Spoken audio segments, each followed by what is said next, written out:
Good afternoon. Welcome to Sabado Session Podcast. Today we have Natalie and her coach Steve. For anybody that doesn't know who Steve is the man behind that produced the best RPF female lifter in Malta last year. Right? Natalie, you came to the podcast last year. We spoke, I think it was this year. We spoke about it, about your performance in Malta, and Steve, you're not around. Let me just tell you this. Natalie is one of those people where when people think about dreams, she was living a dream life in Malta. I'm gonna go straight to you. How did you manage to do that, Steve? In terms of programming, coaching her, how did you manage to do that? I For mean, you, this is the cliche answer, but I mean, there are some lifters that I feel like I have done a job that maybe some other coaches couldn't. I'm pretty sure about 95% of coaches could have helped Natalie win a world championship because she is the model client. She does everything I say. She's perfect with feedback. She's on top of everything. She's obviously very gifted, but she's just as hardworking as she is gifted. Um, yeah, it just was. It's a lot to do with having the right person as an athlete that's able to follow the plan, execute it, and she obviously executed to perfection. We knew what we had going in there. We knew Jod is incredibly strong. We knew what Jod wanted to hit. Honestly, probably was above what we could do, but that's not what it's about. It's not always the strongest. It's about execution on the day. And I mean, at that point, going into that meet, Jod had not always been as good with execution. At Sheffield, I think she did a lot better.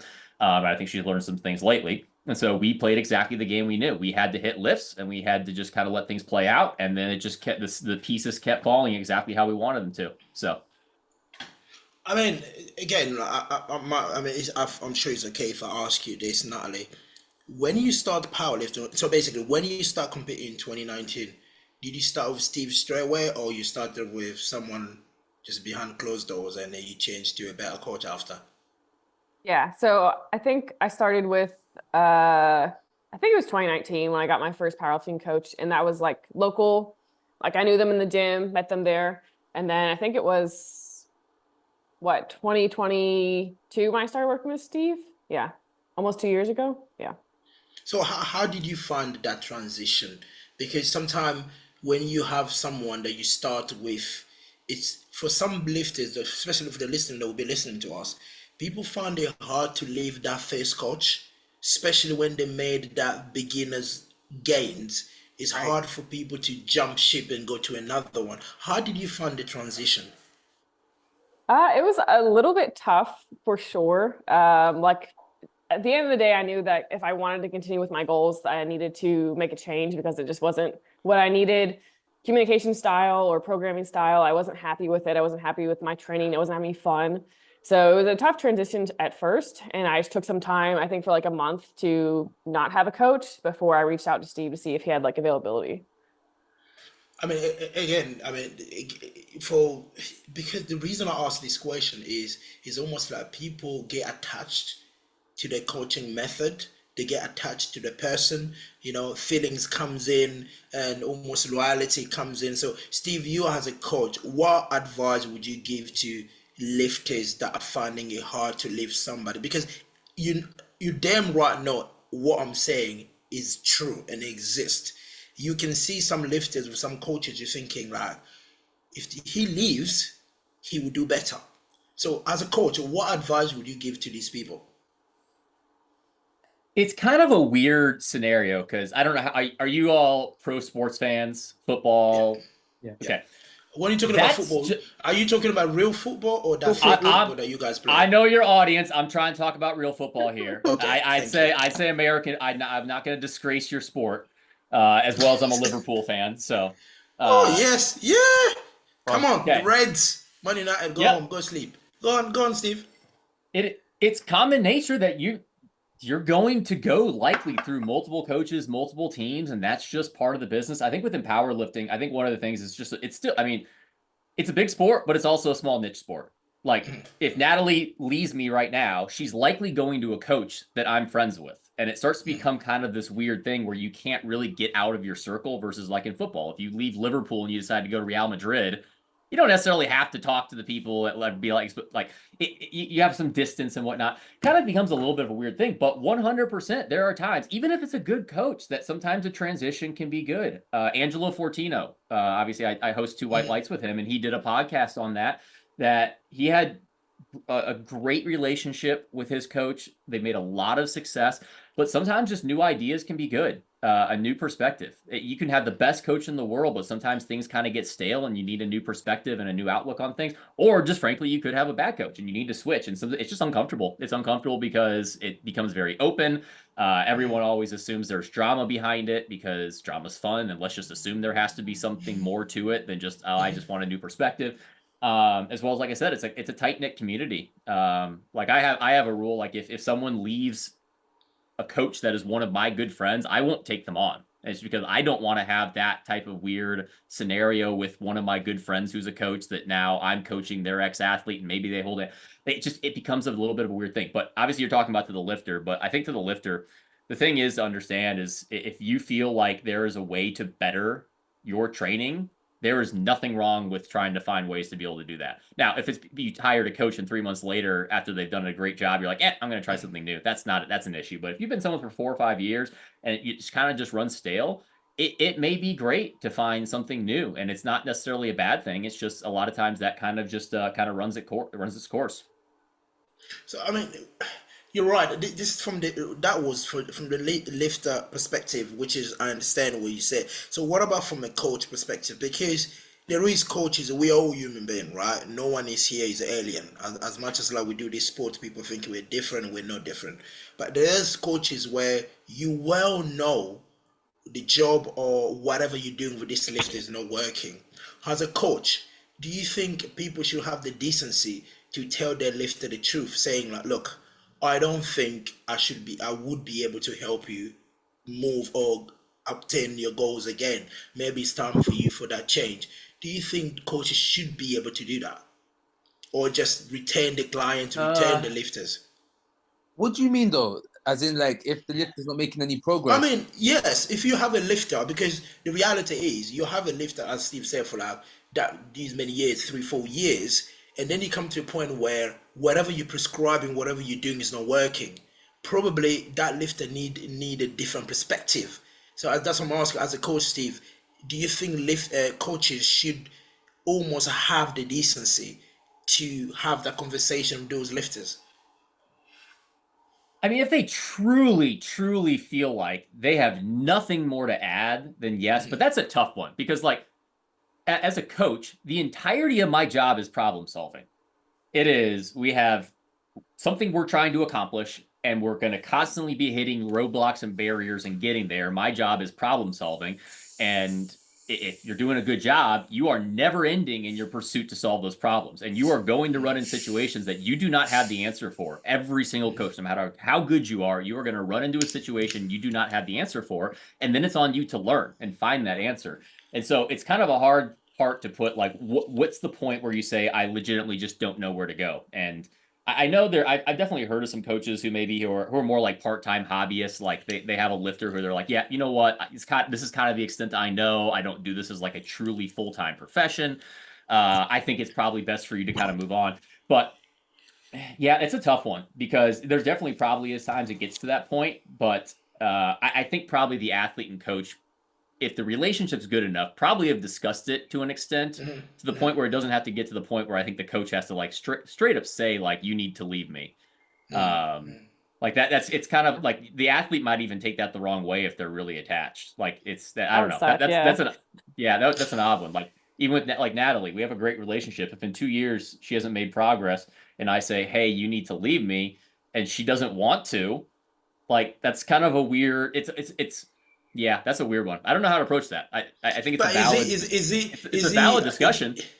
Is it the way because I'm not a coach and probably I will never will be because I don't like talking about that side of sports. I just love talking about the lifting part. But is it a way as a coach when you, as we said, you got a lifter where things are not working? Can a coach have the attitude of saying, okay, I'm not going to let this lifter go, but can I consult somebody else? That should be happening all the time. I consult people all the time.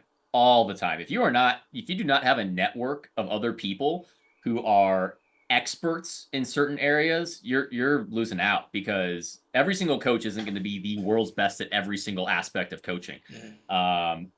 Just for instance, I talk to John Song all the time because he's a physical therapist. He's an expert in rehab. That's something I think I'm decent at, but I'm not an expert. I didn't go to school for 4 years and graduate that and specialize in it. So when I get to a point where I don't know the answer, I'm going to immediately reach out to John. I'm not going to sit there and just spin my wheels on something I don't know, or even just in the sense of like, obviously, I don't know how familiar you guys are with powerlifting now, but that's the educational platform. Me, Sean Noriega, Marcellus Williams, and Matt Cronin. That group is invaluable. We talk all the time and being able to bounce ideas off of each other. I mean, it's probably a weekly thing. One of us is posting something about an athlete, asking questions and kind of getting our advice. Like, it is invaluable to have that network to be able to talk through things and get differing ideas. You mentioned Sean and of course Marcellus. What I'm saying, when you guys said you talk, do you talk in terms of like how to solve like just generic problems or specific problem? Like, let's for instance, like you're writing a program for Natalie. Think going to the World Championship. If there's something there, probably you're not too sure. Do you think that's something you probably consult others, or you just trying to solve that problem yourself? I mean, if I don't have the answer and I'm confused, I'm 100% shooting Marcellus a DM and we're talking, because there's not a rivalry there. Like, even if we had people competing against each other, there's not a rivalry because we just all want to see each other be better. So yeah, I mean, that's one of the benefits where it's kind of hard to answer the prior question, like in my sense, because I don't know. I want to say I have the humility to say you need to go to someone else, but I also have the stubbornness that, like, I love the problem solving side of coaching. That's the fun of it. And I think anyone who's ever worked with me would say, like, I have a relentless pursuit to find the answers, and I'm not too prideful to immediately message someone else and say, hey, what's your advice here? Give us some thoughts here, because maybe you've dealt with a similar situation. And I think if a coach has that type of humility and ability to be able to, like, just know when they need help and know that there are others that can help, that kind of circumvents the need of, like, needing to find a new approach, because you can, I mean, yeah. So, I mean, I'll ask this to Natalie as a lifter. You know, when your coach collaborate with other people to solve an issue that will benefit you, do you think that approach is a way forward for us to grow, not just as lifters, but also to grow as a sport? Because again, powerlifting is a very niche sport, and this sport is an individual thing, and anything can happen tomorrow. Sometimes when you look at the French method of saying, okay, let me just get RPE 100 today because I don't know if tomorrow I'm going to survive, right? Sometimes we against it, but sometimes when you look on the other side, thinking, okay, what about if I leave and I get hit by a bus? I wouldn't be able to do that RPE 7 or RPE 20. So do you think that collaboration is the way forward for us as athletes? Yeah, for sure. And like, why would you not collaborate? Like, the same thing, like if you can spend 2 weeks on a problem, or like 2 hours on a problem, if you collaborate with someone, like, moving forwards and getting more information from a specialist is definitely like the way to go. Yeah, because the thing is that I'm again, Steve, this is my honest opinion, is that this is a different perspective of the American coaching style that I've heard and I've seen in the past. For you to say that collaboration happens with other coaches, to me, I don't know about you, Espin, but to me it's news. It's strange to hear that from an American coach, because while we perceive American coach, you guys know it all. Do you know what I mean? Okay, I think you're generalizing because you're looking at one coach. Unfortunately, that's what social media has taught us. So I mean, social media is all about the person that speaks the loudest. He's the one that carry the mass. Do you know what I mean? So unfortunately, I mean, what you're starting to see here a lot in the UK now, unfortunately, is like 14, 15-year-olds after one competition providing now coaching. Oh yeah. Hell yeah. Well, I mean, why? I don't understand it. From a US perspective, I consistently see the trends that we had in the US 3 to 4 years later show up in European countries and Australian countries. Because I mean, I'm going to go back, like, you said it's kind of odd that it feels weird that we collaborate. That wouldn't have been a thing before. Like if you go back 10 years ago, teams were teams. Like you had your gym in the US and that's the head coach of that whoever owned the gym was the head coach. And like it goes back to like West Side versus the World. If you've watched that documentary, like it wasn't something where it was rivalry. And I feel like I've in the short talks I've had with lifters from Britain, it sounds like to an extent that's still kind of how it is. Like there's not like in the US where we have like these kind of big name coaches who coach most of the people who are national champions and world team, versus in Britain, it's kind of like, here's your gym and there's a coach there and that person coaches like one person. Here's another gym. Like there's like, there's 16 people on the national team, you might have 16 different coaches for all those lifters. Yeah. And that probably still breeds that similar mentality that you're not really networking because there's a little, So it's just kind of a progression of that, because I don't know if that was as much of a thing 5 or 10 years ago as it is now in the US in particular. So what about the breed of these? Again, I think Espen just touched on that, because again, anyone that touched the barbell nowadays does a powerlifting meet or two, they go and break a regional record that is like fucking 120 squat, right? And the next thing you know, oh, coaching services. Is it what's happening in America, or you guys have gone past that period where that almost that culture of new young coaches coming along? That's 1000% something that still happens, and I think that happens in any sport that becomes popular, and I don't think that will stop, because that when you see that as an avenue and you think that would be fun, you think that could be a fun profession to do. I mean, you're going to have 1,000 really sucky people try coaching to get probably like 5 to 10 really good ones. And so it's not necessarily a terrible thing. Like I started out coaching some people for free in the gym in the same manner after I did a meet. Like we all got to start somewhere. So it's annoying and it's cringe. And how many of them are absolutely like awful? Yes, but it's actually a good sign of popularity and growth that people want to actually do that. Positive take. But to me, right, I mean, you, Natalie, as a lifter, right, because this is happening across the board. As Steve said, it's great for the sport because it's growing.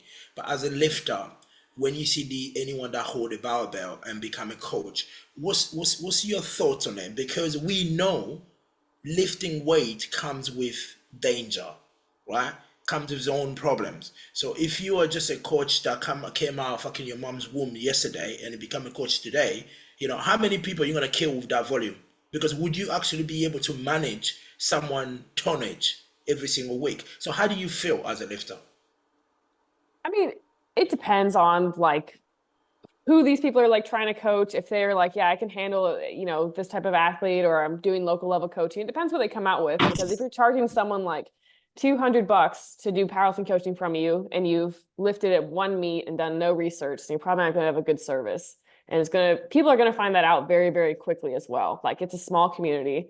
So, I mean, like, I don't think it's a negative. It's probably more of a positive, with more people wanting to grow the sport and get their friends into it and stuff, and find different ways to make like money and revenue. But not everyone's going to be great at coaching, and you have to start somewhere. And I mean, before I move on from this coaching style, Steve, last question. As a coach, how many lifters or athletes do you think a coach can handle alone?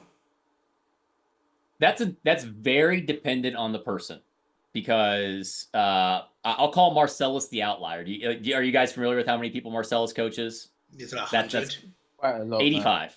Yeah. 85. Fuck me, man. I know for a fact all of his programs are on time. He communicates within 24 hours. He is on top of everything. Now, I think he spends a lot of time doing that probably, but he is on top of everything and he can handle that. I think that's an outlier. I think likely, because there's always the middle of the bell curve. 70% of people can handle the normal amount. I think the normal amount that you see most people who I think are reputable coaches and providing a good service are usually between about 35 to 50. I know for myself, 40 was about where my limit was. I don't coach that many now because I choose not to.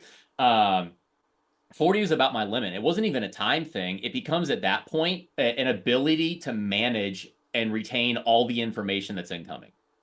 Like you have 40 different people, all with 40 different data sets, training 4 to 5 days a week and trying to like remember all these little things that are occurring, and it just got to the point where 40 was just hard to manage the brain space of it, and even just turn my brain off, because I felt like even after I was done working, I was still thinking and stuff. So yeah, 35 to 40 I think is very manageable, and I think very doable. And then it takes someone who's a bit of an outlier and how they're able to approach things and do things to probably go decently above that. So Because the reason I asked that question is because nowadays I don't think people are following quality nowadays. It's all about quantity. If that coach has a decent name, it has got many athletes, let me go there. And then you realize you just fall under the crack, because the thing is, reality is, you're not going to get the same service as the outliers. Is this an issue? Is this an issue in Britain right now? Oh, it's happening. It's happening across. I can tell you exactly why, because again, 3 or 4 year trends behind is I feel like I was at least a small part of what helped in the US. I believe I've heard, like, how many pounds is like high level coaching in Britain per month? Oh, it goes between 200 to, is it 200 to 3? No. It's like 100 to 250. Let's just say 100 to 250. Yeah. Okay. I had heard, okay, so it does go up to 250, because I had heard a lot of people around 100 to 150. You can't live off of that if you're only coaching 40 people. I mean, it's not enough money. Like, you just legitimately, as a coach, knowing that you are that you're owning your own business. So I don't know how, again, in Britain, I'm using the US. In the US, you got to get your own healthcare then.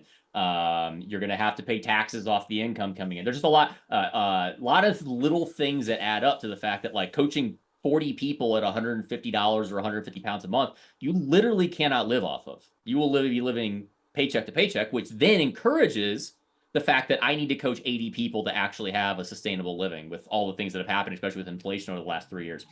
And so in the US, I mean, I could see it 3 or 4 years ago, like, we needed to get the price of coaching to raise, because you needed to be able to make a living and I mean, like, if the best coaches in the entire US can't even make 6 figures coaching 40 to 50 people, that's kind of an issue. And so to get there, I mean, you're going to have to be charging $200 and $250 to be able to make to the point where you could actually have a family, like have a child and a wife and support them and all that kind of stuff, own a house. And so, like, I charge $275 now at this point. I think I know a couple others that do as well, and that's kind of like the higher end. And that was, I mean, that's what it eventually will have to be. Like, if you want to be able to actually provide a good service to 35 to 40 people, you're going to have to charge, I mean, conversion rate that's probably around 250 pounds, maybe a little less. You're going to have to charge that much to be able to actually make a living. It's the lifestyle, isn't it? When you look at the Americans, you guys pretty much have to pay for everything. But in Britain, we don't have to pay for everything. As you said, like healthcare and things like that, we don't pay for these things, right? And for people that are not working, that full-time coaches, they don't pay for healthcare. They don't. Some of them, as fun as this might sound, but yeah, some of them don't even pay for housing, right? So all of that is catered. So when I'm going for a coach, and and if I see that, oh, you still live with your mom and dad, and you don't pay healthcare, you don't have a car, you don't drive, you walk everywhere, you go on the train, and you're charging me £200, I'll tell you to fuck off.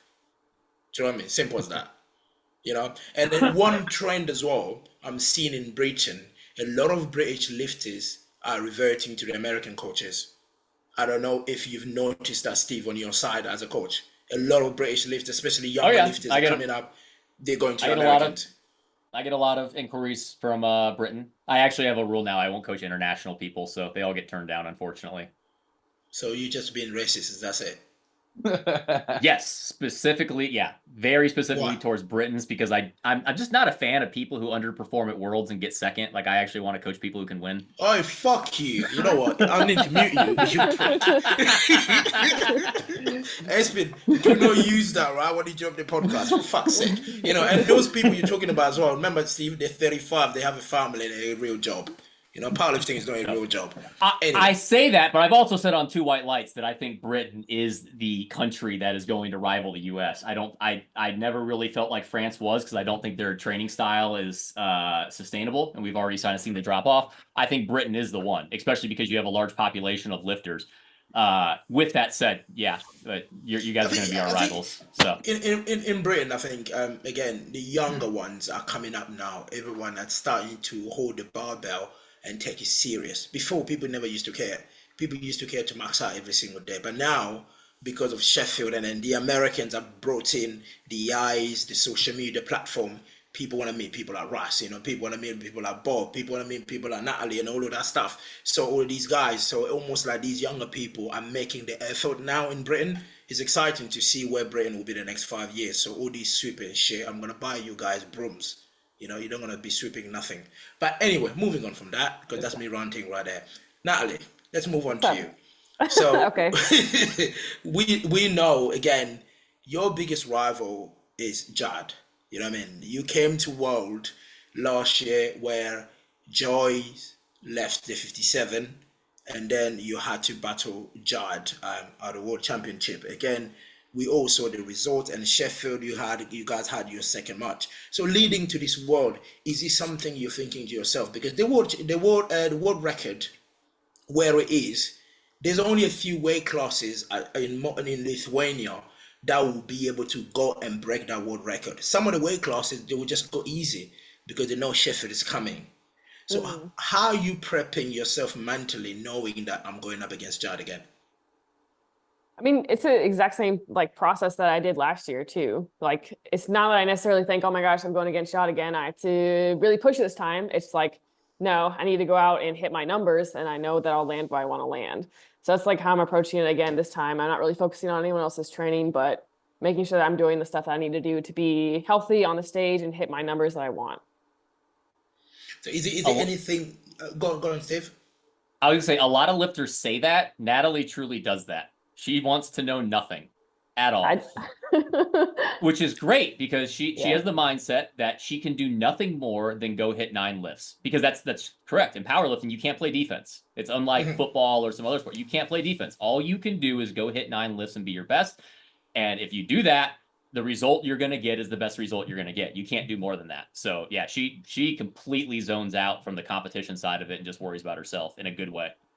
So what as a coach, what have you changed then on her programming side in terms of like lead? Because again, I'm sure you had a different approach when you sent her to World last year, and Sheffield was a different ball, probably a different prep, because Sheffield was all about breaking world records and setting these big numbers, and the World Championship is coming up again. It's a different approach. What have you changed from the three? Like in how we approach each competition? Yeah. I mean, absolutely nothing. Because again, at Sheffield, you can't, like, the issue with Sheffield, not this year, because people did better this year. The issue the year prior in 2023, everyone tried to go break world records. They missed a ton of lifts, and then no one broke them. And then people who were not expected to kind of break out and win did. Or not just break out. I mean, not just win, but second, third, all that kind of stuff. I mean, you can't do any more at Sheffield than hit 9 lifts, and you can't do any more at Worlds than hit 9 lifts. There's no difference. Like, it's the exact same strategy. But you as a coach, are you? Of course, the battle again. As I will say this again, the biggest battle is Jad. And again, obviously, that French mentality of training, and she's been pretty much open with her lifting. She's been posting some ridiculous numbers. I'm just thinking, like, what the fuck? Can you just save that on the platform? But anyway, so as a coach, when you look at that, do you think there's other people that can come and disrupt that 2-horse battle, or is it just going to be them two? This year, it's likely still just going to be Natalie and Jad. And obviously, like, on my end, I'm scouting. I'm trying to have an idea of what I think Jad's going to do, all this kind of stuff. It doesn't really change too much of what we game plan for Natalie. It just kind of lets us know kind of where we stand and where doors could open. Just like last year, I knew if she missed X lift, that meant we didn't have to necessarily push as hard in certain places. Bobby's obviously a great competitor, but she's kind of been in the same general area. I would love to see it, but I don't see, like, she already made a little bit of a jump. She'd kind of been that 470-ish area, and her last meet was at the Arnold. She did 482.5. Great meet, 9 for 9. That's about her general area. And if she's slowly making progress on that, because I mean, she's been lifting for a long time. She's probably not going to have some rapid increase. The only person who is kind of a little bit of a wild card, and I don't know if she'd quite be in the picture this year, but she's coming, is Mayara Da Silva. Yeah. Yeah. The Spanish. She's hard to project. I mean, she doesn't post very much, so it's hard to project her, but she just had a really good day in the gym. Hit 175 for 5. Now, with that said, last year she's hit 175 for 3, and that translated to 177 at World. So it doesn't always mean you're going to hit that on the platform necessarily. But either way, she looks very strong. Like, I think if there's someone I see right now in that 57 kilo class that can be the next one to break that 500 kilo barrier, she's probably the next one. Again, yourself as well. I know Steve's spoken about Da Silva and spoken about Bobby. Of course, there's Judd. As a lifter yourself as well, because you see, as much as we know the battle is Judd, but do you, apart from the names that Steve mentioned, do you look, when you look at your weight class, is there anybody that you look at it thinking, oh, that one could be a problem as well? Or is it just like you're just tunnel vision, just focusing on yourself and what you need to do? Yeah, like I haven't really like taken a look at the like nomination list yet or anything. Like I really like don't pay attention to too much like in my class unless I see like someone had a really great meet or whatever on social media. But like even on social media, I mute a ton of people too. So if I don't want to watch their training, I just don't. So I can not worry about it. So I'm so boring. I'm sorry. So you don't talk to your competitors. Sad. Natalie doesn't care, man. She just goes and you don't give a fuck about them. Jesus. I mean, like. Sometimes I talk to Bobby like a good bit, but we just like are nice and stuff. Like I'm not like out here like DMing so basically people. You only talk to big names, in your weight class. The rest, anyone that messages you, you just go like, fuck off. You know my level, yeah. That's exactly what I'm Natalie. Sending. Yeah, I'm just sending that, copy and paste it down the line. Yeah. Natalie's true biggest rival that you probably all don't know about is me. Her entire goals are based around eventually squatting more than me, and she has not squatted more than me. What's your score, Steve's holding me back. 215. Oh man, Natalie, come on. I know. It's okay. I'm coming for it this year. Next year. Load it. At Sheffield next year. Yeah, because Natalie, you was at Sheffield, right? That was your first Sheffield. It was an amazing event from people at Costa watched the cheer guys on. So as a lifter, how did you feel, or what was your thought when you stepped out of that platform in Sheffield? It was insane. Like I have never been as shaky as I was on squats because I was just like, oh yeah, it'll be fine. Oh, it'd be good. That was really like freaking nerve-wracking. Like to get like a mental grip like out there on the platform to not worry about like 1,000 people watching you. I feel like all my squats looked very nervous. It turned out fine, but it was a different experience for sure. So I feel like Worlds will almost be like chill compared to what Sheffield atmosphere was. I mean, Steve, what about yourself, especially watching on the side, thinking, oh, please don't fuck up, please. How did it feel from your side? I definitely didn't think that. Natalie's one of the people that I probably worry least about because she tends to execute really, really well on game day. I was mainly just thinking about screw Gaston for making me sit in the seat right now and not be on stage.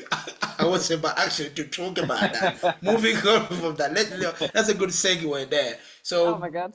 I've been trying to get Gaston in, but the thing is with Gaston, before he comes to the podcast, is you need a script for him. Yeah. Right, and I'm struggling to put that script together. I really am. Last time I had him, when we spoke about the bench roll, you have no idea how long it took me to write that bloody script and send it to him. I sent it the first time, he read it, he sent it back. That's insane. Oh my God. So it's not, when I get Gaston on the podcast, it's not easy. It's not just an invite. Credit to Larry Maley from the USAPL president, because at least twice he came on Two White Lights and just let us have free reign asking him questions. He did? Kudos there. Yeah. Twice? Oh yeah. He came on twice. Both times he literally just like messaged Angela and said, "Hey, can I come on and talk?" Because they just had announced. It was during the split, and they were somewhat using us to make announcements. We're not really. They don't really like us anymore. Oh yeah. He just. I thought, yeah. So hold on. Before we move to how they hate you guys, let's just talk about the Gaston thing, right? So how long is your ban? I have no idea. They don't tell you. There's no formal list. I have no dates. I have nothing. Absolutely nothing. Just for context, for all the listeners, what's happened there? Just so everyone's aware. Article 14. Article 14. If you are, this is a big issue in the U.S. because we have two dominant federations, actually more than 2. We have USAPL outside of Powerlifting America. We have USAPL, WRPF, USPA. All of them have significantly more members than Powerlifting America does. And the rule is that if you are a Powerlifting America member, you cannot go back and have any affiliation with them, kind of. I'll explain the loopholes that they're doing now. I cannot go coach at a USAPL meet and then be allowed to coach at national or international IPF level meets, which means Powerlifting America Nationals or IPF Worlds or Sheffield and stuff like that. So I coached at Powerlifting America in nationals in 2022. And then I went back to coaching USAPL, and I knew exactly what I did. I knew what would happen. It was going to result in that. And there's no way around it other than the fact of there's loopholes now. They're not enforcing the rule anymore on refs. They're allowing refs to go back and forth, which is against the rule. But they're like, it's open that you can go back and forth, and it's because they don't have enough refs. So they literally can't function if they don't break the rule themselves and allow refs. Then they didn't apply Article 14 at Powerlifting American Nationals this year, but then they didn't notify like myself, who's suspended, that you would be allowed to actually coach there. If I was, I have no idea. But yeah, I am the only coach currently in the US that I know of that actually has a formal suspension. I'm the only one. I got the most problematic coach possible with Article 14. Yeah. So is that how much they hate you? It 100% is a USAPL rule. I'm not going to say just they hate me, but it is a USAPL political rule because Robert Keller is the reason Article 14 pretty much exists on the IPF side. And he enforces it on the IPF side. Like you have an Article 14 thing, he's the one that forces it. I literally have emails of the whole situation in South Korea and Article 14 violations, and he's going back and forth with them. Well, funny enough, he's also the Powerlifting America president, and fun way to use that power, because it's pretty much at this point a USAPL rule. I don't know if you guys know, like Robert, did you ever know about my corrupted summit issue with my seminar that me and Marcellus did? No. Me, Marcellus, and Brad Couliard hosted a seminar, and we did a bit different because we wanted to make it more of an experiential seminar, and we had a bunch of like pro powerlifters come out.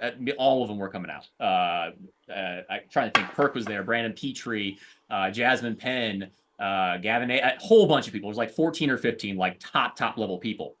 And we had exhibition events for fun, because that was kind of our way to pay them to be there. Because if you did the exhibition events, you won some money. That's our way to pay the people for, hey, thank you for coming out and being part of the seminar and interacting with everyone.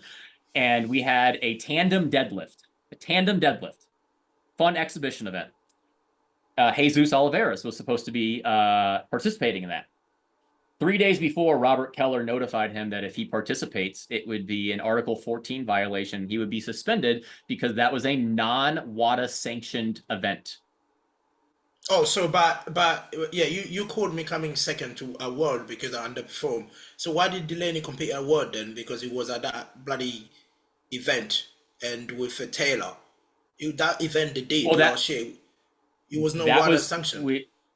Exactly. It's applied how things see fit. Me and Marcellus were USAPL coaches. There was a lot of USAPL lifters there.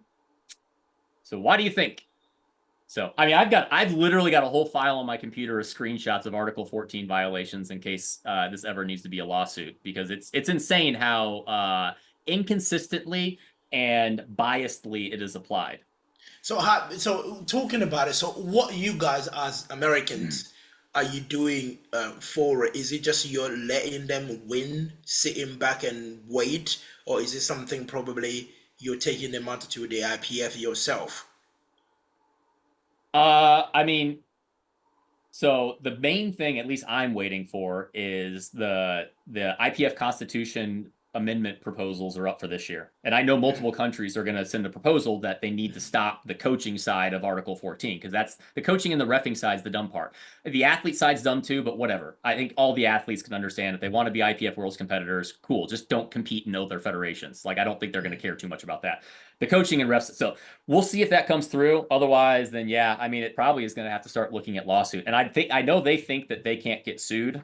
That was actually talked about at the Powerlifting America General Assembly. They think that they are above lawsuit, but their issue is how they're applying it. I think that's where they are going to run into some trouble, or the loopholes. And like, for instance, if I actually was offered to be allowed to coach at Sheffield, even though I was suspended. All I Interesting. had to do was I had to email USAPL and formally resign my membership and promise to never go back. Tell me that's not USAPL bias in a nutshell. How is that a standardized rule where as long as I go email USAPL and say I won't go back, they'll let me coach and unsuspend me? Oh, That's that's mad. interesting. That is, see, and when I go back and say you Americans are funny, and people come to me like they want to hang me, or I hate Americans. His stories like this, you can hear that in America only. We don't have things like this in Britain. Article 14 exists in Britain, yes, but I've never seen Article 14 being enforced like this in Britain. Well, because you don't have Robert Keller. Like I said, there's a major conflict of interest that the main person who upholds and enforces Article 14 from the IPF side is the president, and just got reelected president, unfortunately, of Powerlifting America. So For how long? I'm not sure how long, but literally this week he got reelected. Because us is So I think us is 5 Well, years.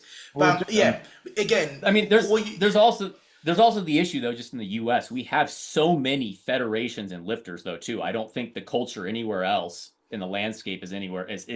I mean, like even you guys are odd in the sense of having multiple federations and like larger. Like most of these countries like have like 300 lifters and one federation. So like it's not even like a thing. Like I almost get Article 14 in that sense because it's just making because you guys know where Article 14 came from. Christoph Wierzbicki. It's the Christoph oh, Wierzbicki rule.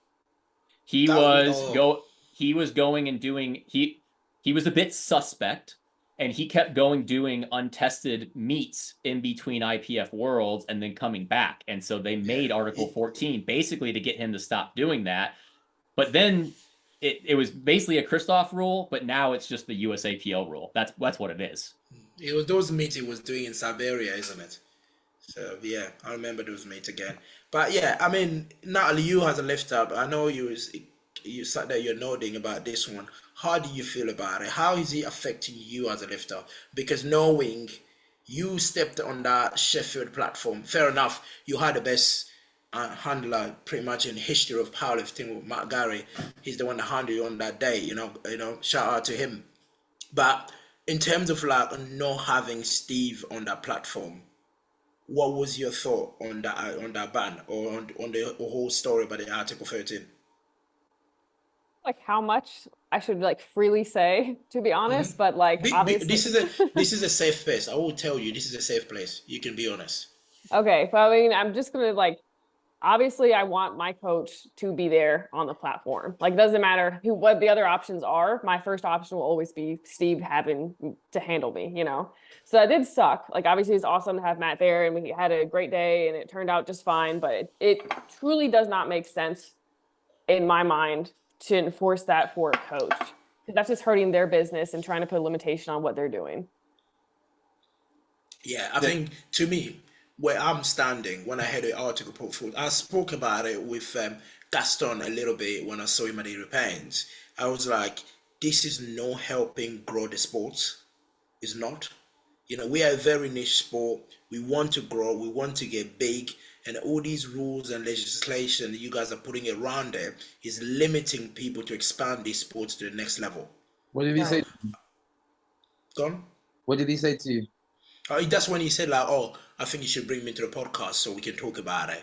Send me your script and then we can talk about it." I was just like, "Oh, for fuck's sake!" I say we bring him on and then just have Steve waiting to come back. Oh yes, perfect. Yes. I think that's yeah. But why did you say it? People will listen to this. Jesus Christ. But tagging off of Natalie, the fact is, out of all people, even though I'm suspended and it's affected me, it honestly affects me the least. It sucks that I can't coach Natalie and Waskar. It frankly affects them more because they can't have their coach there. But from the business end, I don't have an issue. Like I don't have an issue getting clients. In the US right now, if you're a coach, you can't be and you're just starting out, you can't be a Powerlifting America coach because the 25,000 local level lifters that you want to start coaching and get into the sport are in USAPL. They're not in Powerlifting America. And so it creates a stranglehold too on these coaches trying to like build a business. Like Natalie is someone who is trying to build a business, and it sucks for her because what percentage of people do you coach, Natalie, are in USAPL and you can't have anything to do with them? Oh, majority of my clients are still USAPL, and if I need a handler, like that's something I have to find for them, like any meet, any regional level meet. If it's local, usually I have like a good like group of like clients around me or coaches that can help my athletes out who are USAPL coaches. But if it's like, you know, cross country, some random USAPL meet, I have to find a handler for them because I can't do any of that stuff. Or even for nationals, I have like 9 or 10 people going to USAPL nationals this year, and I can't handle any of them. And that's not fair on the lifters. That is not fair. Do you know what I mean? I think that's. I think I spoke it with Angelo about this one when we were talking about it. Even Angelo said like this Article 14. I feel like the Americans, the one that beating so hard on this, the rest of the world are not. We are, you know, because one thing about Steve, like, which is real, most of people outside America, they don't even know what Article 14 is. They don't understand it. You know, in Britain, we start understanding Article 14 due to the fact that we have good friends like you guys. We speak to you guys. We speak to Matt Garrow. We speak to Angelo and things like that, and then we start understanding. But people like France, Italy, Germany, and whatever, I've spoken about this to people like from those nations. Some people are asking me, "What is that?" They don't even know that it exists. Well, we were kind of in that boat too, because when we were under USAPL didn't enforce that rule, so no one really even knew that was a thing. It wasn't until the split that we all realized, crap, this is a thing, and Robert Keller is going to enforce it down everyone's butthole because like he's a douche. So yeah, I mean, you will get banned for a very, very long time. But anyway, as we said, it doesn't affect you. It's fine. Me and you next year will end up at Sheffield watching anyway. I'm gonna get you a seat next to me. So yeah, I mean, it wasn't a bad experience, was it, Steve, at Sheffield this year? oh no, Was it it a was bad it was experience? awesome. No, it was still Yeah. super cool. I mean, it was the first powerlifting meet I've ever been to because again, I'm a huge professional sports fan. Mhm. First meet I've ever been to that felt like an atmosphere of a professional sporting event. So does it mean Sheffield is better than any other meet run in America? Yeah, because of the atmosphere. Now, the actual like the meet was great. It was still an amazingly run meet. But like we've had some really good run meets in the US with like great production. That maybe not as good as Sheffield, but really good, like comparative. But they don't have 2,200 people in the stands like going absolutely crazy. That's the difference. It was not the meet, it was the people there and the atmosphere it created by having so many people from different countries come in and cheering on their lifters and just going crazy. That was the difference. The meet was awesome, but the difference was the people there watching and the spectators and how the spectators truly spectated versus and being fans of the sport versus most of the time when you go to any meet, you're just there to watch your one person that you care about. Yeah, yeah. I mean, I'm going to ask this question because we did partner SPD when we did the Sheffield series, and one of the questions that has follow up was if they had to change anything on that meet. This question goes for as a lifter, Natalie yourself, and of course Steve as a coach or a spectator or someone that was watching it. If there's anything that they could do better, what would it be? I haven't thought about this in a long time, so I can't think that off the top of my head what I want to see differently. More money. More money. I don't know. I think the setup was Changing really or good. changing the criteria, or because the experience you have as a lifter, right? Because you was in Sheffield for days, you had media, you had drug testing, you had to do all of that stuff. Do you think there's anything there that was done that could have been done better? Or maybe picking you guys up from the airport with that bloody Range Rover, not just from the train station. Do you know what I mean? So yeah, while you're thinking about it, Steve, what about on your side? If anything, because again, this was your first Sheffield meet, and you as an American, as you said to yourself, you've been part of that USAPL meet. You've been there for years, and you've seen everything. You've seen the Arnolds, you've seen the Nationals, and all of that stuff. So now you came to experience Sheffield. If there's anything Sheffield could change, what would it be? It's definitely the criteria. and not necessarily. So the percent to world record, I'm not a huge fan of the scoring system in the sense of like how it actually plays out, but it is genius because you have to understand Sheffield is a marketing play. When you market that everything is based around world records, anyone can understand the gist of that from the get-go. It makes sense. You don't have to explain what good lift score is or pound per, like, we are just basing everything on world records, and just the average gym bro is going to be able to understand that and resonate with, oh, this is the meet that they set world records in, and the better of a world record you set, the better you place. It's genius marketing. The issue with it is one, it doesn't mean, like this year, I think like Agata and Gustav we're actually the best lifters. Like if you do even good lift score, like it was. But it needs a while before that evens out. And I more so don't like how it affects worlds. That's my bigger issue.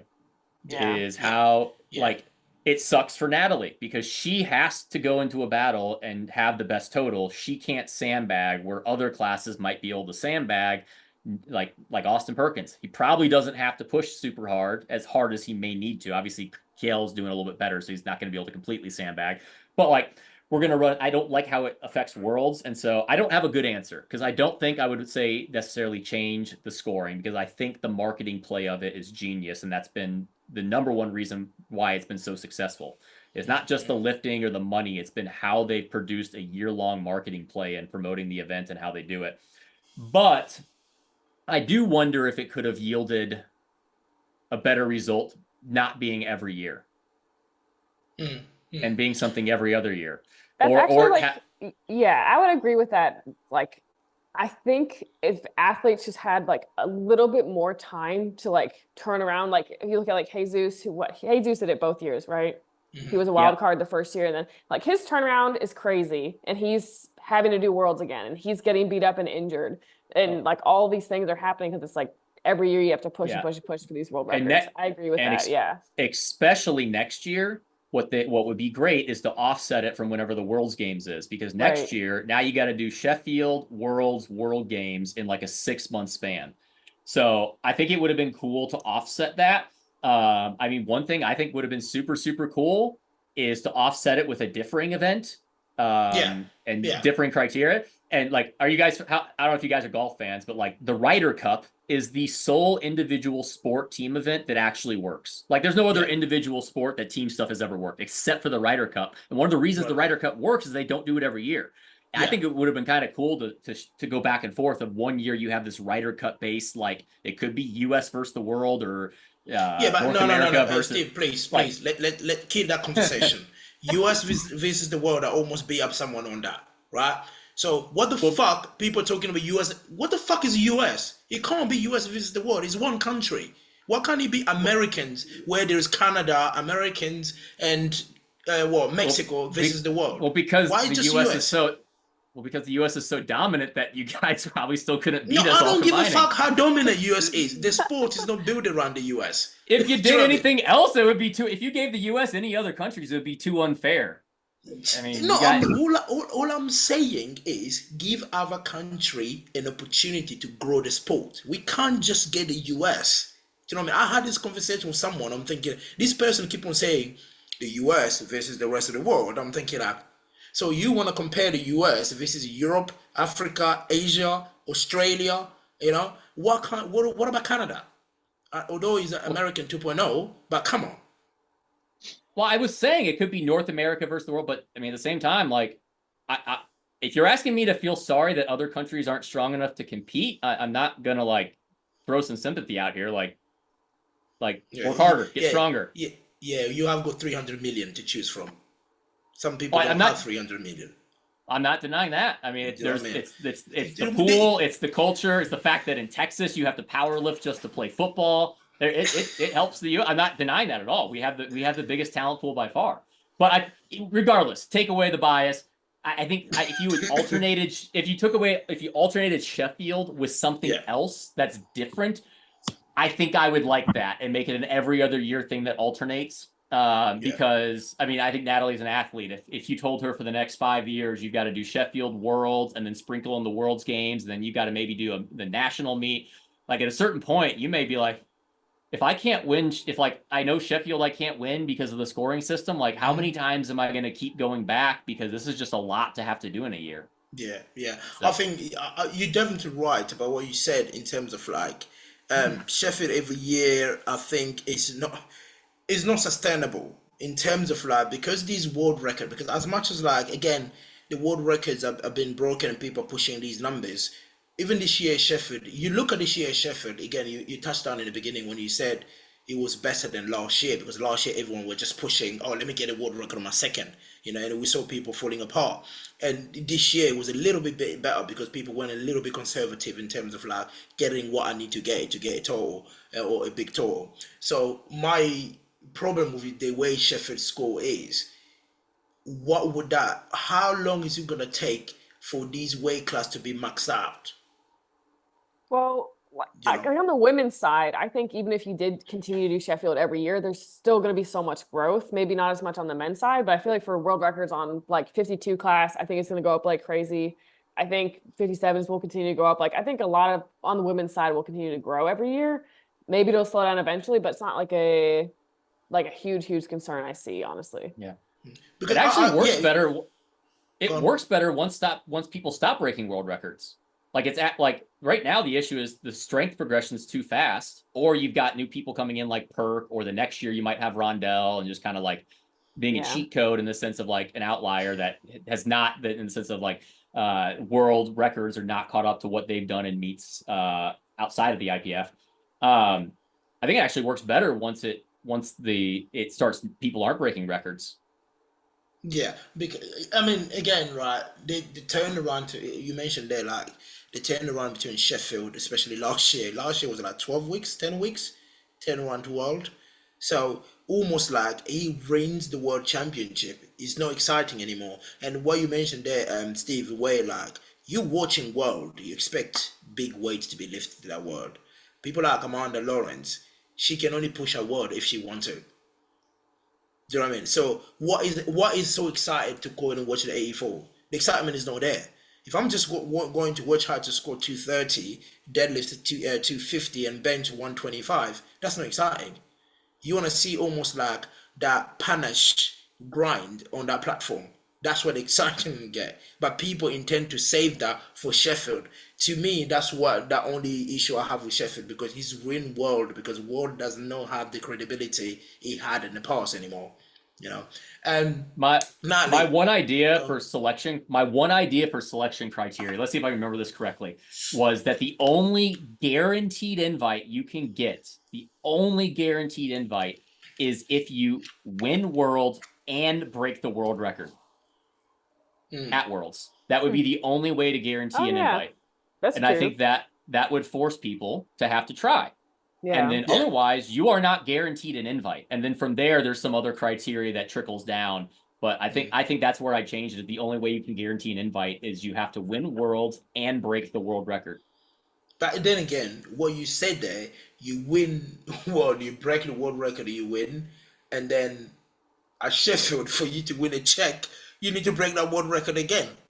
And for us Europeans, this year has changed, but last year Europeans, if you had to do the European Championship, you have fucking 2 months.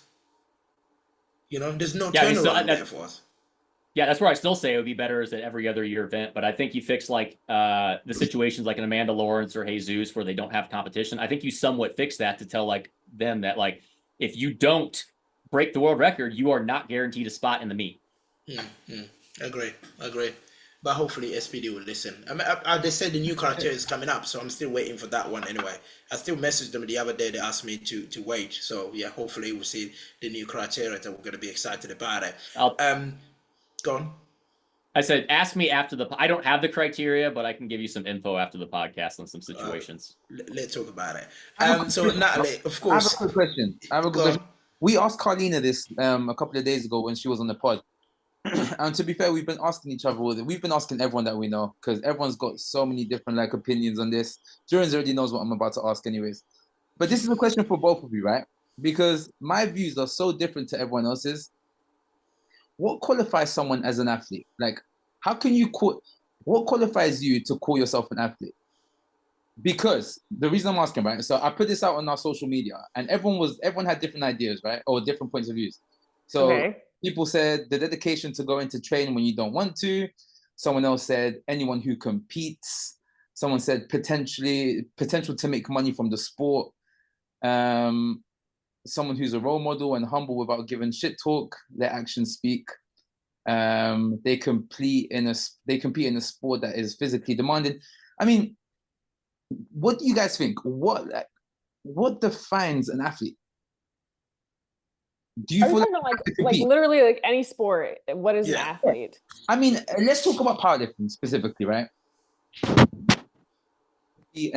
Like an athlete, you need to compete. Or can you just train as a powerlifter consistently, still tick off every single box, i.e., nutrition, rehabilitation, like sleep, food, everything, but not necessarily want to compete? I would feel like, I feel like if you're like doing this like dedicated regime and you are training like a power lifter, then you can say, I'm a powerlifting like athlete if you are actually doing it consistently, I think is the underlying thing. So when you say consistently, so you tick all these boxes, you never compete in your life, but you go on your Instagram and like call yourself athlete. I feel like you guys like saw this, like someone called themselves an athlete and you got really upset, which is why you're asking. No, I was just asking you because I'm about to go and tell my dad to call himself an athlete because my dad is physically strong as well. He does train, so he might as well call himself an athlete. I mean, like, I guess he isn't like an athlete. Maybe if you want to really say like, oh, I'm a true athlete, I do compete. The competition is a checked box you have to hit off. Steve, what do you think? I would, as I think about it, I would say it's participating and in some way competing in a sport that has some type of physical component. And I think I'll add the competing in some way. It doesn't have to be like at any like higher level, just doing it. But like, for instance, I golf. I love golfing, but I don't compete. I don't think I would consider myself an athlete because I golf on my own. But if I started doing tournaments, I think I would consider myself an athlete from golfing. So yeah, I think it does, even if it's a local level fun tournament. So yeah, I consider someone who participates in a competitive sport that has some type of physical component. So Espen, you're retired. See, Jaren, I told you. You know, right. So this question, Steve, came around because this man here, as my co-host, whenever there is a competition in Britain, he books on a holiday. He goes on a holiday. But he still calls himself a powerlifter. It's just unfortunate circumstances that. Well, are we calling? Now that's a different discussion. Athlete versus powerlifter. That's two different things. He called himself an athlete, a powerlifting athlete. That's what he called himself. I would still call him a powerlifter. I don't necessarily think you have to compete to say that you powerlift. Yeah. Because frankly, powerlifting is an odd sport in that we literally do over and over in the gym basically what we do when we compete. Some other sports we do a lot of, like if you're playing football, for example, there's a lot of other components outside of just like you're lifting weights. You're doing a lot of other things outside of literally just performing the sport. In powerlifting, you literally just perform the sport in a slightly different manner, but so I would consider him a powerlifter, but I not consider him an athlete. Thank you. My friend, the powerlifter, welcome. So Natalie, going back to what I was saying, like this year is really very, very, very an important year in powerlifting. And Steve mentioned that earlier, touched down on this one when he said, of course, there's the World Championship this year, and of course there's the qualifier for the World Games, and of course there's Sheffield. So now you go into this World Championship. I know we spoke about you going up against Jad, who's going to be in a tremendous battle. Have you thought about that World Game spot, or maybe pretty much putting that as a priority, or Sheffield is also, what's your priority? Is it Sheffield or World Games? For next year, like I really am like kind of thinking of, this year's Worlds to kind of punch my ticket for the World Games, because that's something like I've always wanted to do, and that's kind of how I'm kind of phrasing this. to get to next year's goals. Is looking forward and excited to do that. So would you skip Sheffield so Steve can prep you just for the World Games? I don't know yet. I would honestly have to like figure that out after this year's Worlds because I don't know what I want to do yet. So I have to see. So is it because of the World Games the way it's structured? Like I think if I'm right, the 57 will be the 63s, right? 67 will be 57 will be the 63s, 69 will be with the 76 and 84 plus, and the 47 and 52s. So are you excited to go against people like Carola? Carola won't be on the 63 anymore. She's going to 69. So we'll have like Meg Scanlon. Megan Scanlon on the 63. Yeah. So is that exciting, that kind of matchup? Yeah, like I haven't even thought about that yet. I'm just like, can I get to go? Like that would be really, really cool. But it would be something different and just something I would always like dream of, like thinking like, hey, I can make it to the World Games. That's pretty cool. Like and having that different aspect is fun too. Top 3 goals, right? No matter what happens, if Steve doesn't fuck up your programming, you still at least you can make up third. You can make up third at World. That means you go, right? So Steve, if she goes to the World Games, my question, would Article 14 still apply? Would it? Would they still apply? Surely, right? Yeah. Shit. Yeah. It's all right. That we don't need to worry about that. It's literally like a year in advance. We don't need to worry about that yet. I mean, that Article 14 has been going on for more than a year, Natalie. So yeah. Fine. Well, I'll shoot a question back at you. Yeah. What is the perception of the World Games in Britain and outside the U.S.?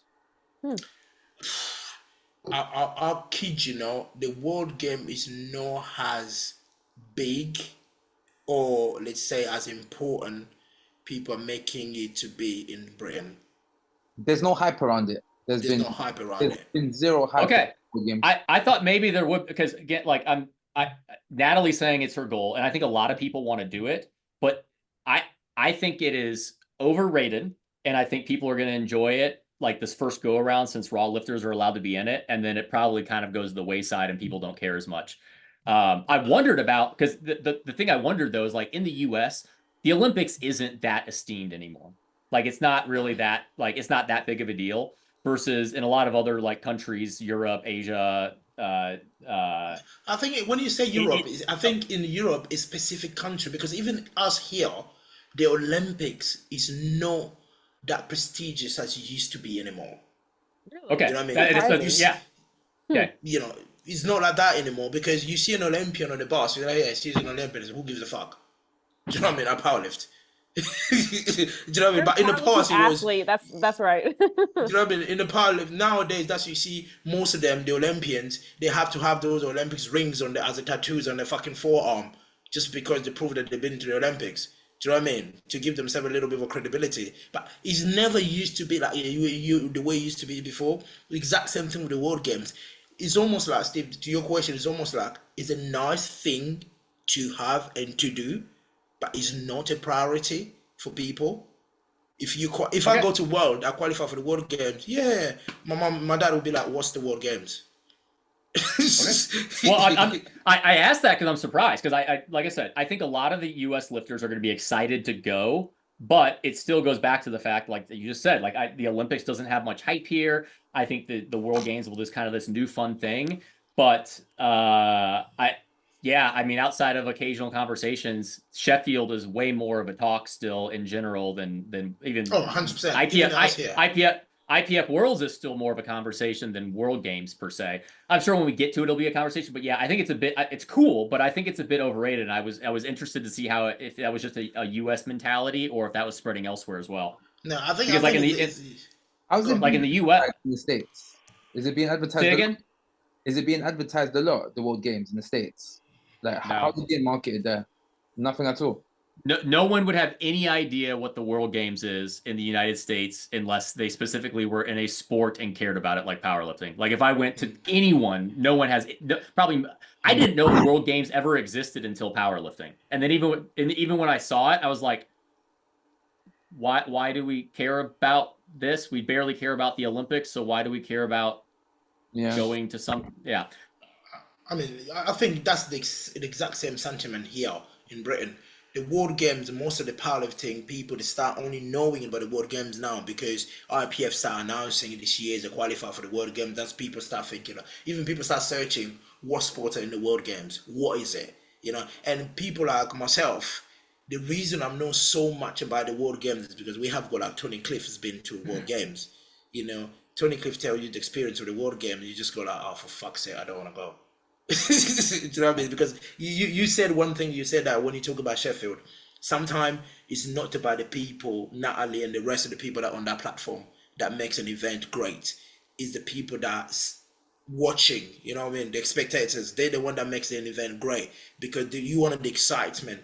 But you hear these people talking about the experience of the World Games, how they competed and how the crowd was, the reception they received after that opening ceremony, and you're just thinking like, what's the point of me going? Do you know what I mean? Because at least like when we were in Malta, you were around the powerlifters. You know what I mean? I'm walking on the street. One thing I like about the World Championship, I think even Ryan talked about it in his podcast, is about that camaraderie we have. I meet an American, as long as you're a powerlifter, you feel like you meet someone that you know, even though you've never spoken to them, you've only seen them on social media, but because they're powerlifters, you meet them even in a strange place, you connect. But this World Games, the experience I've heard, I was just like, people will be shocked. You know what I mean? Not really excited. So yeah, you're right there, Steve. The sentiment is the same across in Britain and the US. Is not all that. The World Championship has got more prestige than the World Games. People are just talking about it is because it's the new thing for powerlifting, for IPF. Yeah, I don't. Natalie, looking forward to it. I'm not trying to burst your bubble, Natalie, because I'm excited for it too. I'm just saying. Fun. It's like something new. Yeah. I think it's going to be I'm excited for it too. I'm excited to hopefully have some people competing. I'm excited to have to watch it from a live stream probably again. But turn up. I think what do you mean live stream? Turn up.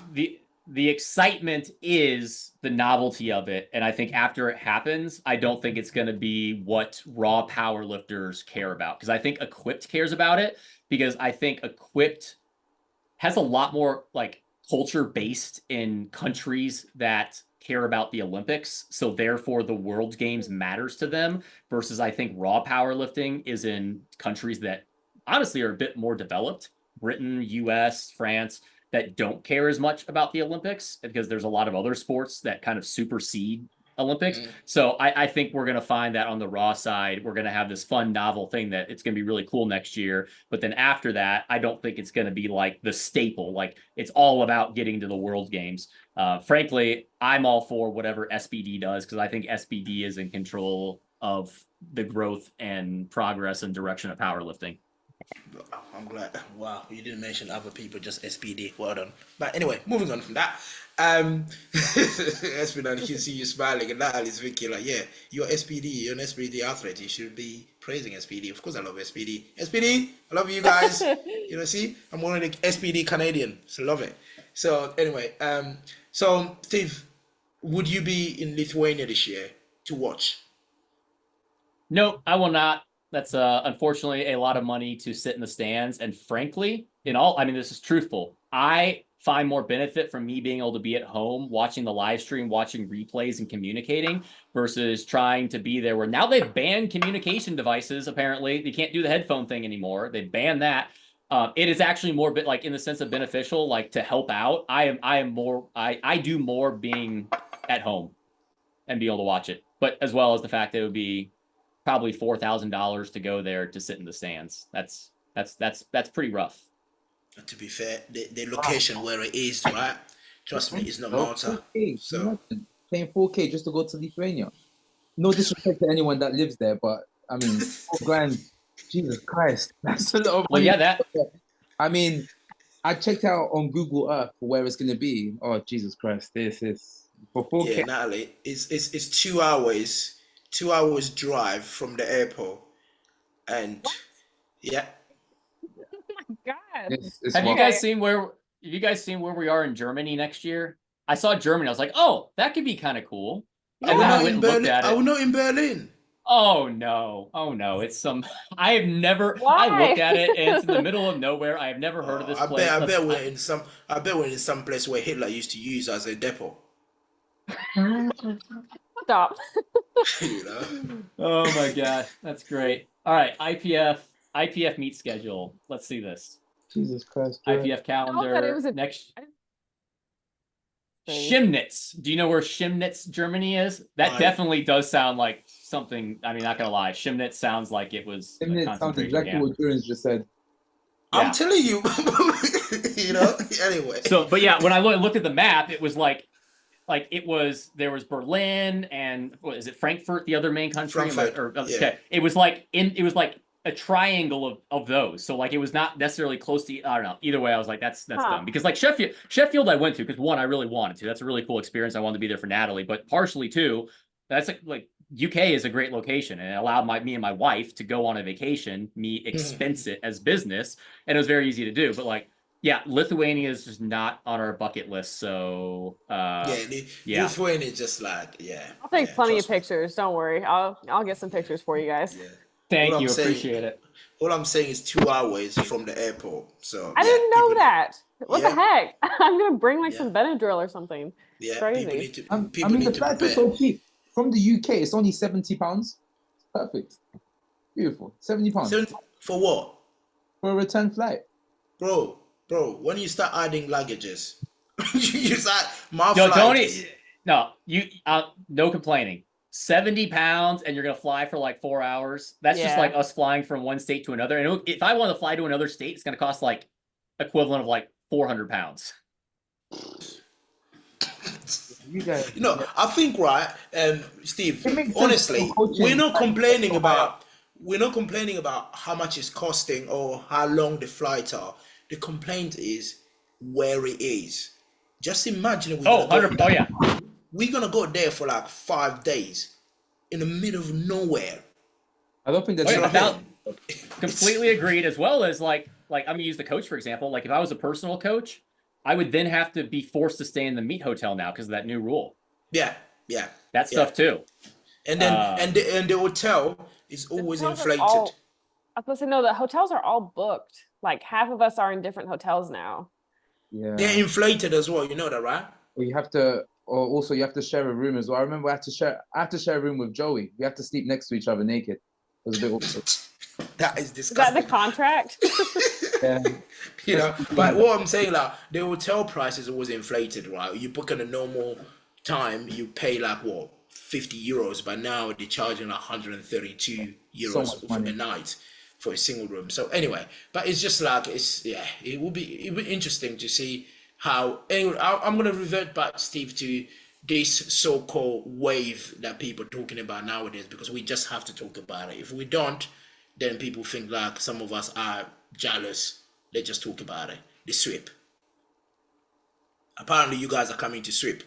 You know, I was asking my grandma from Africa to bring me some brooms so I can share with you guys to sweep those fucking veranda properly. But unfortunately, they won't come in time. Would you guys sweep? This is for Steve, for you. If I am a betting man and you want me to be completely unbiased and throw down 10K on this, no, we will not sweep. Because just the odds are, I think we got, I'm going to count it 1, 2, 2 to maybe 3 classes are going to be close. And just the odds are that one of those won't win. It's very possible, but you'd have to put the odds pretty high for me to be betting on it. Because I do think there's a couple classes that like 93s is stacked. I think Brandon could be the favorite going in, but to disregard Emil, Carlos, and Gustav is nuts. Like any one of them could possibly win on the day. On the 66 kilo class with Jonathan versus Panna. And then also Kasaman if he's able to kind of put it together. Kyoto if he can put it together. Joe Jordan. Yeah, those are going to be tough. I think they can win. I think the sweep could happen. I have no doubt the U.S. men's team will win because we're going to get at least 5 first places and maximize our points. That's not a question. The sweep is going to be tough. It would be amazing, but like it's going to take some really, really perfect performances from our men to actually have that happen. I love Brandon. Right? I love Petrie too. I mean, he's a nice guy. I've spoken to him a few times. I got him on a podcast. He's such a calm and honest guy. But for me, I can't believe how people are putting Petrie a favorite over Gustav that just fucking won Sheffield. Right? Gustav won Sheffield. He won Sheffield in Britain. Petrie won the national tour the exact same thing as Gustav in America. And people still putting Petrie ahead of Gustav. Can you guys explain that to me? Both of you are American. Just explain that to me. How is that possible? American bias, because you have a point. Like, if you want to say Gustav's the favorite, I won't argue it, because if you're taking both of their 895s, Gustav's 895 was easier. He had a little bit more room in the tank compared to what Brandon had. So yeah, I don't think I think that's a correct take. I think Gustav probably is the favorite, but I'm going to be biased and say Brandon's going to win. I mean, no, Brandon winning is not a problem. I mean, that's to me. I can't fault you from that. If you say Brandon's going to win, of course, that's you. That's your countryman. Yeah. But the only thing I'm asking, like, I don't have a problem with it. It's just like it's surprising to me when I'm hearing all these media podcasts and all of that people saying Brandon is coming to world as a favorite. I'm thinking, like, are people actually what? Are they watching this through their arse or something? Do you know what I mean? I'm sorry. I agree. I mean, recency bias. But no, yeah, I agree though. I mean, Gustav should be the favorite based on like the normal criteria for what is favorite. So some of these people are saying this, they're not even American. I'm just looking at it, I was like, wow, you're not even American, mate. So do you know what I mean? So Natalie, what's your views on this sweep? I think it'll be close. I think our like men's team is freaking insane this year, and I'm really excited to see kind of what like Petrie does, because he hasn't been to Worlds before. Is that right? Speaking incorrectly? No. Correct. Okay. So I think that's going to be super, super exciting. I just don't.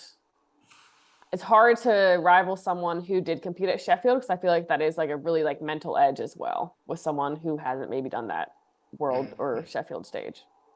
So you as a lifter as well, because now you were in the team last year, and this year you were on almost like the American team is different, especially on the men's side. It's almost like it's a different team. Yeah. Did you notice any difference in terms of like that? Because one of the things, even I was talking to Matt Gary about this, it's really hard for American to have things like British or the other nations to have like in the Europe, where team like communication stuff. Yeah, we have the squads. Like, we just went to SPD last time, SPD headquarters, because SPD is Britain, by the way. Or the American SPD is not American, it's British. So we went to SPD headquarters, right? Because it's our company, our British company, not American. Anyway, we went to that headquarters, the whole team GB. We trained, we spent the whole day there and all that. It's hard for you guys to do that because you guys like live in a bloody entire continent.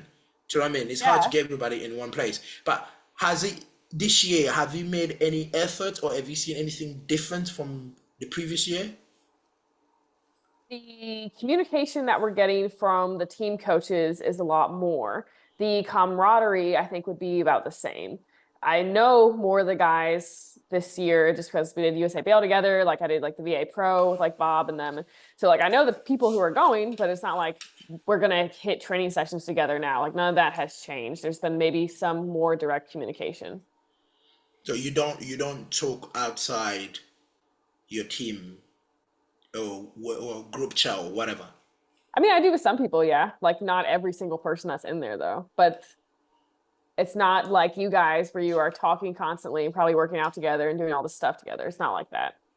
No. Trust me, they all hate each other here in the UK. They just hate Jurgens. That's it. It's exactly. Jurgens actually not in the group chat. especially me now. I'm a Hall of Famer in the team. I'm a Hall of Famer, Steve. I'm in the British Hall of Fame now. So people hate me now because now they want to, why did he put that bastard in the Hall of Fame? Now he can't stop talking about it. You know what I mean? So do you guys have something like that in America? What? Hall of Fame. I don't think Powerlifting America has started it yet, but USA Powerlifting does have a Hall of Fame, yes.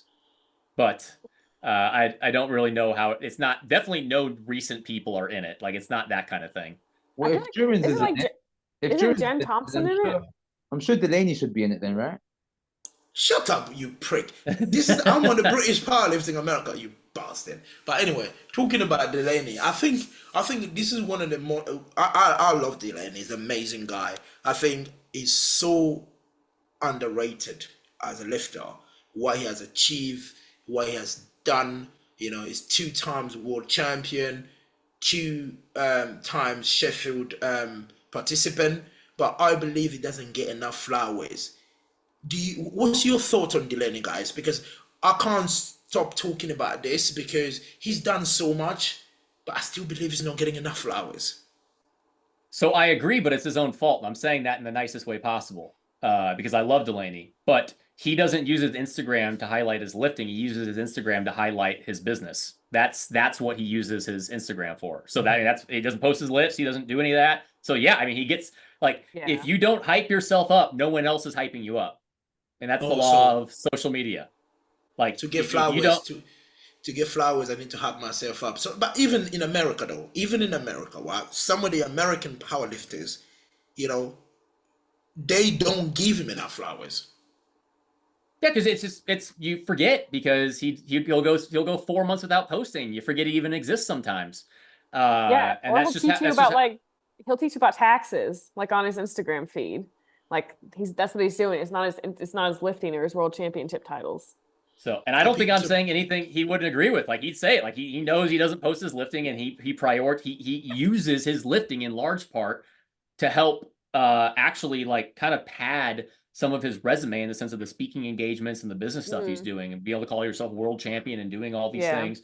I don't think he cares as much about getting the credit lifting, even though he should. But I mean, it's one of the sucky things about social media. I mean, you kind of have to create your own hype sometimes, because that's how, like, if we don't know what you're doing, we can't hype up the lift you just did in the gym because it doesn't exist.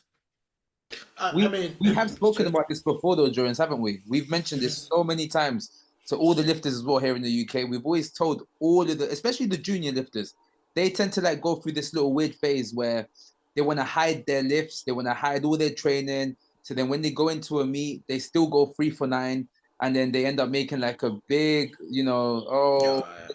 this wasn't for me. Like a big paragraph for comp, right? But what I'm trying to say here is that like they just need to get into the habit of just posting their stuff, so then the world can see how good of a lifter they are. Like, because there are up and coming lifters out there, right? But if we don't know who they are, we can't help them repost them or talk about them. But yet they still complain that they're not being shown any love, which is really. Do you guys get crap on your preview shows when you don't talk enough about a lifter because you have no info on them? And then they're like, "Oh my gosh, you underrated me." I'm like, "You haven't posted anything for 6 months. What do you want me to rate you on?" Every time you say you underrated me, like you saying that. You know the preview, like you said the nomination. There's like 20 lifters, right? You talk about the top 5. The person that is nominated 19 will DM you thinking, "Oh, you didn't even mention my name." I'll be like, "You're 19th." Yeah. You're 19th. It's hard for me to go all the way down to the list. Do you know what I mean? Some of them haven't even got Instagram. They've still just got Facebook. It's like, why am I going to go on your Facebook? So yeah, it's crazy. But Steve, my last few questions, because I know we spent some time here talking about this. To be probably the current US team, right? The one that was a world last year, the one that's going to world this year. You're one of those coaches that have got 2 world champion on that team, even though you're banned, because unfortunately, so you're banned, but you got 2 world champion in the team. How does that make you feel as a coach? That I'm banned while having world champions? No, the ban thing, we spoke about it. Having 2 world champion in the team, because it doesn't happen to everybody to have multiple world champion to your national team. Yeah. I'd lie and say it's not really cool. I mean, the fact of the matter in sports as a whole, you are the only way you can be judged is by performance, because we don't know how each coach is. Like some of the best coaches in the world don't have world champions, but we don't know that because we don't know how they're doing things. They're all that kind of stuff. Same thing even with like pro sports. You have some teams that win Champions Leagues or Super Bowls that honestly the coach may not be the best coach, but it doesn't matter. They are the best coach because they won. So it's a cool thing in that element. I feel very privileged that I'm in the position because, frankly, to coach a world champion, you have to be privileged to have someone who has the capability to be a world champion. Yeah. Because like that, you don't like. You can. We talked about this on powerlifting now, like the kind of the overratedness of like developing lifters to be world champions. Like sometimes you get flack because I got like I'm using it. I got Natalie. She already totaled 500 kilos. Like I didn't develop her into a world champion. It's overrated to begin with because like the fact of the matter is one in every 40,000 people who start powerlifting can have the actual potential to be a world champion. And it's kind of just luck as a coach that you get the opportunity to have someone that has the capability between genetics and worth ethic and consistency and all that kind of stuff. So it's really cool. But I at the same time, I don't think I put a ton of stock into that. Like, I don't think that defines me that I have 2 world champions. Because I really truly am just as happy as when one of my local level lifters makes progress and hits PRs, and that might sound cliche, but like it's true. Like I kind of have an issue when coaches put their entire identity behind having world champions. I get it, but like that's not really what my job is. My job is I have 25 people and every single one of them is created equal. And it's really cool that I have the opportunity to be in a position to coach people who compete at this level. But if I didn't, I'd still be happy because I still would do the same thing. The people in front of me, I'd help them get stronger. So you're a good American. You are a good American, my friend. To be fair, I don't think Steve will even know this, but 2 years ago, I DM'd you and I asked you about how should I do a gut cut? Literally within like 10 minutes, you sent me this long thing. I mean, you probably copied and pasted it. You probably sent it to someone.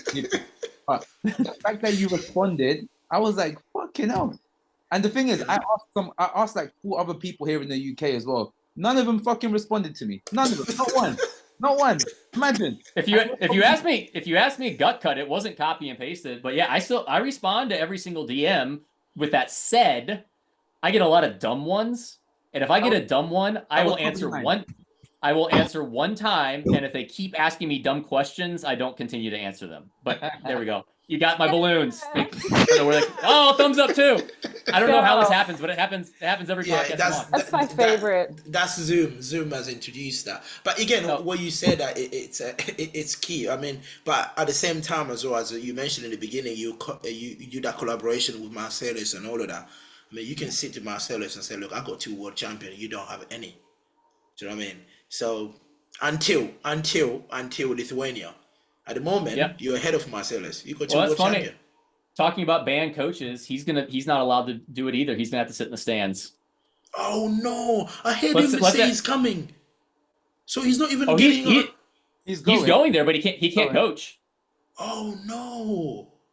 Let's see. I'll tell you how many coaches are banned currently from the. Oh, that sucks. I'm pulling it up. So hold on. You say Marcellus is banned, but he just handled them up here not. That was his first ever PA meet. That was his first ever time being a member. So how did he get banned then? Can you explain that to me? Well, because he's been to USAPL meets prior, and he's competing this weekend, I think, in a USAPL meet.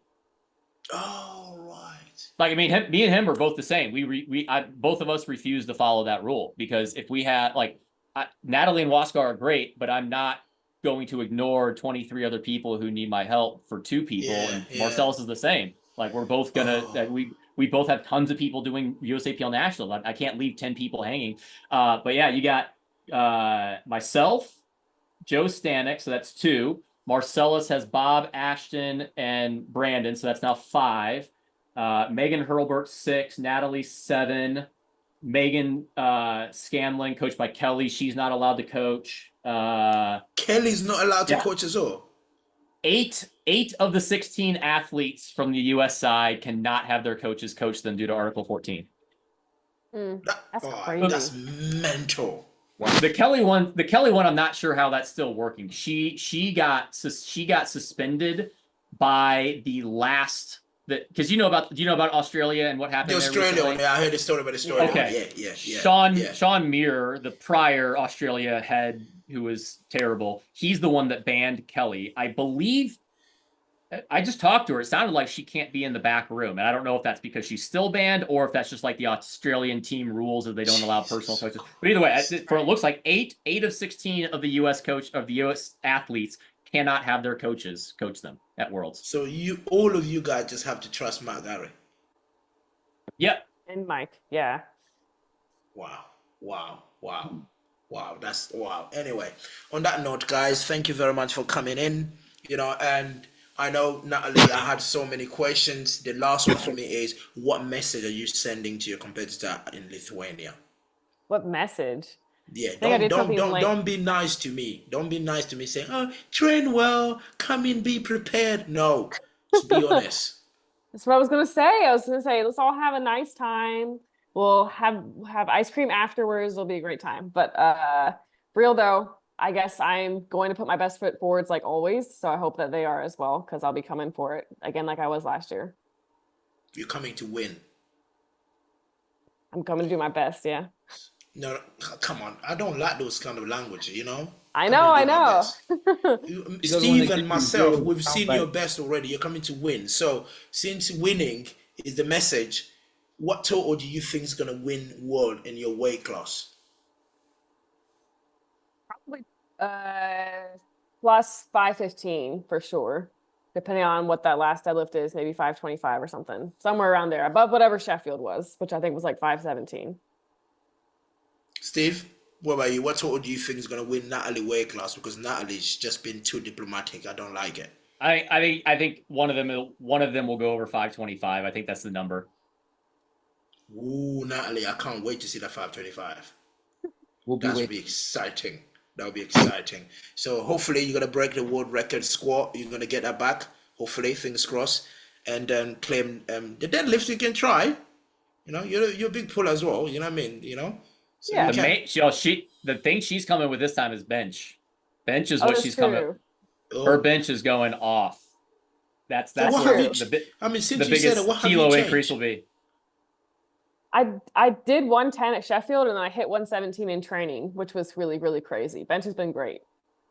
What, Steve? What did you change for her bench to start flying? So I'll give you two things. Well, yeah, two things. One was a technical thing. Honestly, for the first year and a half, we joked all the time that Natalie would forget how to bench every 3 weeks. Literally. And it was in large part because of the equipment she was training on. And ever since she was able to get this different bench and we were able to kind of work some things out, it's just been like on point. Never have to worry about technical stuff. It's just perfect. So that's really helped the consistency there because she's able to express strength every session to the full potential. Two, we actually were experimenting with a bit higher accessory workload and we pulled back some of the average intensity of her back off sets, just kind of made them a little bit more submaximal, just kind of after Sheffield to do something a little bit different, prioritize a little bit more accessory stuff for hopefully like potential of a little bit more hypertrophy. And basically found that worked better. She did a lot better in the sense of like pulling back the average intensity on those back off sets and just doing a little bit more accessory work to supplement that volume. And it's gone crazy. So it's just, super, super strong. So yeah, that's where the big kilos are made. I mean, that was already like in the sense of her and Jod, that's already where that advantage was because her and Jod basically are neck and neck on squat.